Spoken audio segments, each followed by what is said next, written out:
தென்காசி மாவட்டம் கடையநல்லூர் அருகே உள்ள அரசு கலைக்கல்லூரியில் படிக்கும் மாணவ மாணவியர்களை ஊக்குவிக்கும் வகையில் பட்டங்களை தாண்டி பாதைகளை தேடி என்ற தலைப்பில் மாணவர்கள் படித்துவிட்டு எவ்வாறாக வேலையை தேட வேண்டும் என்பது குறித்தும், மேலும் தென்காசி மாவட்டத்தில் பல்வேறு விதமான வேலைகளை ஊக்குவிக்கும் வகையில் அரசு கலைக்கல்லூரியில் இன்று தென்காசியின் பாரதிய ஜனதா கட்சியின் பாராளுமன்ற பொறுப்பாளர் மாணவர்களை ஊக்குவிக்கும் வகையில் பேசினார். தொடர்ந்து பேசிய அவர், தென்காசி மாவட்டம் முழுவதும் ஸ்டார்ட் அப் இந்தியா என்ற தலைப்பில் பல்வேறு விதமான இடங்களில் நிகழ்ச்சி அரங்கேற்றம் செய்யப்பட்டு வருகின்றன. அதேபோன்று இந்த அரசு கல்லூரியில் படிக்கக்கூடிய மாணவர் மற்றும் மாணவிகள் பல்வேறு விதமான துறைகளில் வேலை பார்த்து முன்னேற வேண்டும் என மாணவர்களை ஊக்குவிக்கும் வகையில் பேசினார்.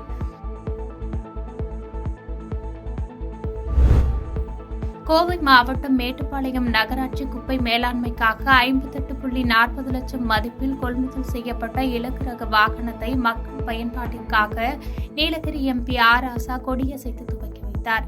மேட்டுப்பாளையம் நகராட்சி அலுவலகத்தில் நகராட்சி தலைவர் மெகரிபா பர்வீன் தலைமையில் நடைபெற்ற இந்த நிகழ்ச்சியில் 8 வாகனங்களையும் மக்கள் பயன்பாட்டிற்காக வழங்கப்பட்ட நிலையில், இந்த வாகனங்கள் மேட்டுப்பாளையம் நகராட்சியில் உள்ள 33 வார்டுகளில் 4 வார்டுகளுக்கு ஒரு வாகனம் என பிரிக்கப்பட்டு குப்பை மேலாண்மைக்காக பயன்படுத்த உள்ளதாக நகராட்சி நிர்வாகம் தெரிவித்துள்ளது.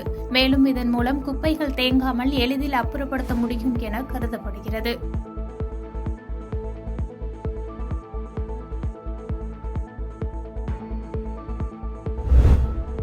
கன்னியாகுமரி மாவட்டம் நாகர்கோவில் WCC சாலையில் உள்ள மரக்கடையில் அமர்ந்திருந்த ஓய்வு பெற்ற காவல் ஆய்வாளர் சந்திரா மீது மர்ம நபர் ஒருவர் அணுகுண்டு வீசியுள்ளார்.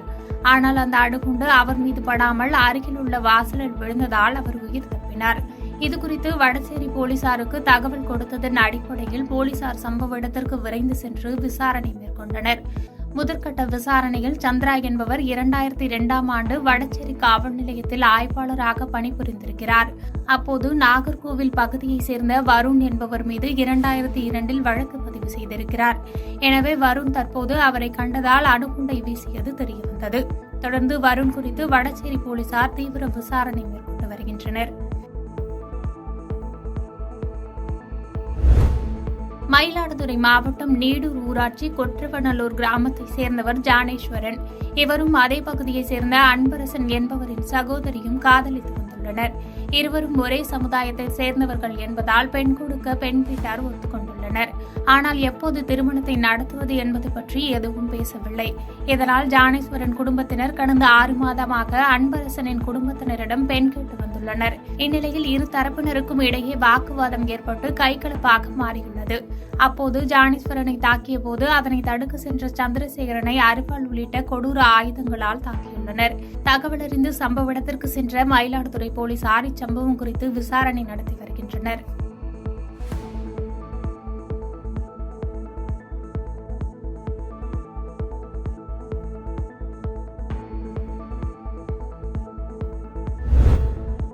தேமுதிக தலைவர் விஜயகாந்த் நவம்பர் மாதம் 18ஆம் தேதி உடல்நலக் குறைவு காரணமாக நந்தம்பாக்கத்தில் உள்ள மியாட் மருத்துவமனையில் அனுமதிக்கப்பட்டார். சில வாரங்கள் மருத்துவமனையில் அனுமதிக்கப்பட்ட பின் பூரண குணமடைந்து வீடு திரும்பினார். இந்நிலையில் உடல்நலக் குறைவு காரணமாக விஜயகாந்த் மீண்டும் மருத்துவமனையில் அனுமதிக்கப்பட்டுள்ளார்.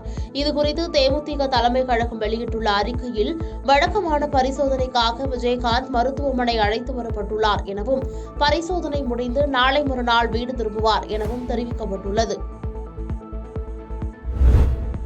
சென்னை எண்ணூர் அருகே பெரியகுப்பம் பகுதியில் கோரமண்டல் உர தொழிற்சாலை உள்ளது. இந்த தொழிற்சாலைக்கு கப்பல் மூலம் திரவ அமோனியா எடுத்து வர ஏதுவாக கடலில் இருந்து தொழிற்சாலை வரை குழாய் அமைக்கப்பட்டுள்ளது. இந்நிலையில் தொழிற்சாலையில் இருந்து நள்ளிரவு 12 மணியளவில் திடீரென வாயு கசிவு ஏற்பட்டதனால் அருகில் வசித்து வந்த பொதுமக்களுக்கு மூச்சு திணறல், வாந்தி, மயக்கம், கண்ணெரிச்சல் உள்ளிட்ட உடல் உபாதைகள் ஏற்பட்டன. வாயு கசிவால் பாதிக்கப்பட்ட 30க்கும் மேற்பட்டோர் அருகில் உள்ள மருத்துவமனையில் அனுமதிக்கப்பட்டுள்ளனர். அங்கு அவர்களுக்கு சிகிச்சை அளிக்கப்பட்டு வருகிறது. உர தொழிற்சாலைக்கு திரவ அமோனியா எடுத்து வரும் குழாயில் அமோனியா வாயு கசிந்துள்ளதாக மாசு கட்டுப்பாட்டு வாரியம் உறுதி செய்தது. இந்நிலையில் எண்ணூரில் வாயு கசிவு ஏற்பட்ட கோரமண்டல் உர தொழிற்சாலையை தற்காலிகமாக மூட தமிழக அரசு உத்தரவிட்டுள்ளது. மேலும் வாயு கசிவு தொடர்பாக ஆய்வுக்குழு தாக்கல் செய்யும் அறிக்கையின் அடிப்படையில் அடுத்த கட்ட நடவடிக்கை எடுக்கப்படும் என்று தமிழக அரசு தெரிவித்துள்ளது. கோரமண்டல் உர தொழிற்சாலையில் ஆய்வு செய்ய மாசு கட்டுப்பாட்டு வாரியம் முடிவு செய்துள்ளது குறிப்பிடத்தக்கது. சென்னை கலைவாணர் அரங்கில் நடைபெற்ற விழாவில் முதலமைச்சர் மு.க.ஸ்டாலின் கலந்து கொண்டு ஆதி திராவிடர் மற்றும் பழங்குடியினர் நலத்துறை சார்பில் 171 கோடி ரூபாய் மதிப்பிலான முடிவுற்ற திட்டப் பணிகளை திறந்து வைத்து புதிய திட்டப் பணிகளுக்கு அடிக்கல் நாட்டினார். மேலும் 184 கோடி மதிப்பிலான அரசு நலத்திட்ட உதவிகளை பயனாளிகளுக்கு வழங்கினார். தொடர்ந்து விழாவில் பேசிய முதலமைச்சர், சமூக நீதி பாதையில் திராவிட மாடல் ஆட்சி நடைபெற்று வருகிறது. எல்லோருக்கும் எல்லாம் என்ற அடிப்படையில் திட்டங்கள் தீட்டப்பட்டு வருகின்றன. அதன் அடிப்படையிலேயே திமுக ஆட்சி நடைபெற்று வருகிறது. ஆதி திராவிடர் மற்றும் பழங்குடியின மக்கள் நலனுக்காக அயராது உழைப்பவர்களுக்கு விருதும் பரிசு தொகையும் வழங்கப்படுகிறது என்றார்.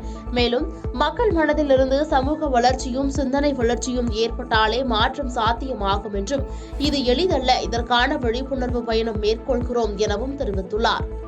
கடந்த 3 ஆண்டு காலத்துல இந்த துறையோட சார்பில் செஞ்சிருக்கிற திட்டங்களை முன்னெடுத்திருக்கிற முற்போக்கு செயல்களை நான் சுருக்கமாக நினைவூட்ட கடமைப்பட்டிருக்கிறேன். அரசியலமைப்பு சட்டநாயகர் அண்ணல் அம்பேத்கர் போற்றக்கூடிய விதத்தில் அவர் பிறந்த நாளான ஏப்ரல் 14 அனைத்து மக்களும் சமத்துவமா வாழணும்ன்ற அவருடைய விருப்பத்தை எடுத்து சொல்ற சமத்துவ நாளா நாம் கொண்டாடி வரோம். இந்திய மல்யுத்த சங்கத்தை இடைநீக்கம் செய்து மத்திய விளையாட்டுத்துறை அமைச்சகம் உத்தரவிட்டது. இதையடுத்து இந்திய மல்யுத்த சங்கத்தின் நடவடிக்கைகளை நிர்வகிக்க இந்திய ஒலிம்பிக் சங்கம் குழு அமைக்க உள்ளது. இந்நிலையில் மல்யுத்த வீரர்களை காங்கிரஸ் மூத்த தலைவர் ராகுல் காந்தி இன்று சந்தித்தார். ஹரியானா மாநிலம் சஹாரா கிராமத்திற்கு சென்ற ராகுல் காந்தி மல்யுத்த வீரர்கள் பஜ்ரங் புனியா, தீபக் புனியா உள்ளிட்டோரை சந்தித்தார். பஜ்ரங் புனியாவின் கிராமத்திற்கு அதிகாலை சென்ற ராகுல் காந்தி மல்யுத்த வீரர்களை சந்தித்து தனது ஆதரவை தெரிவித்தார்.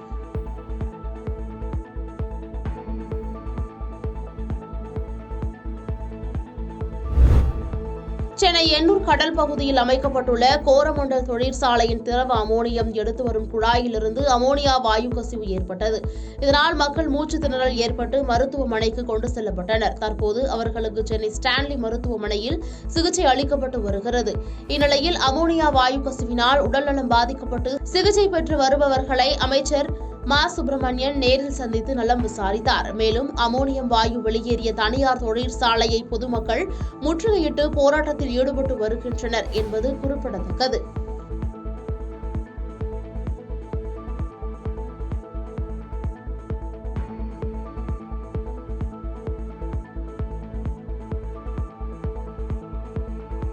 பாதகம் செய்பவரை கண்டால் நாம் பயங்கொள்ளலாகாது பாப்பா.